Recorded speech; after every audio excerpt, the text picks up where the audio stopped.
My name is Professor Mark Patrick Taylor.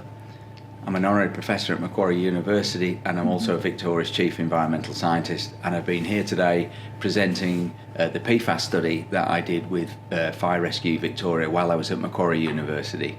There is no other treatment available for firefighters who've been exposed to high levels of PFAS other than what we've been able to demonstrate in our study. Clearly it's not an official study per se, but it's an opportunity that firefighters can enact themselves. There are other experimental studies that have been undertaken looking at the use of cholesterol drugs for lowering PFAS, but again, that's experimental. Firefighters can donate blood. In fact, they're encouraged to donate blood by the Australian Red Cross, and it is a clear way of reducing PFAS levels within their bodies. Having high levels of PFAS in your blood is not a contraindication for donating blood according to Red Cross. Those products, as I discussed today, to the best of my knowledge, they're blended and mixed with other blood products, so any elevated concentrations become diluted, and you receive blood products from a variety of sources when you take those, so the chances of that being a significant risk of harm are relatively small.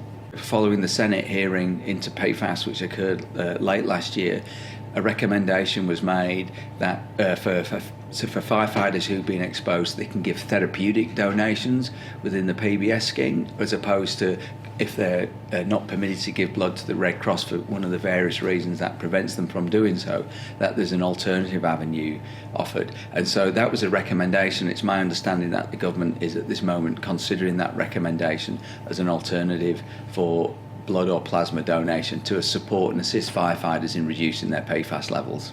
The study outcomes support very clearly that there's an opportunity there for firefighters to take the solution into their own hands by donating blood. So it's, in that sense, there's an option for them. There's not a do-nothing option.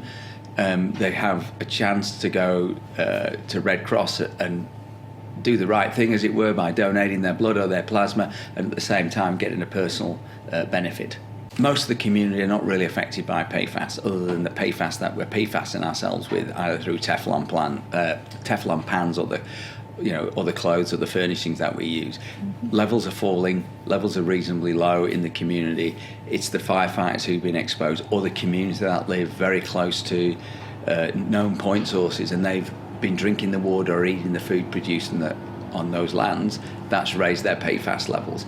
They can do the same process. So, the giving of blood or donating of blood doesn't just have a beneficial impact on firefighters, it can be also beneficial for the broader community. Working with the firefighters was fantastic. So the project that we executed took place during two of the biggest events probably for 100 years, environmental events, which was the bushfires across eastern Australia, followed by COVID.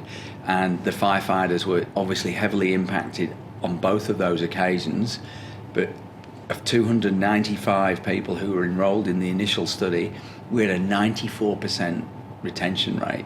And so working with the firefighters, their tenacity, their courage, their willingness, their commitment says everything about their support to do something about PFAS. So it was a great exercise working with the firefighters. I'm still connected with firefighters through Mick Tisbury, and our work continues in different avenues in supporting the firefighters in executing good and best practice.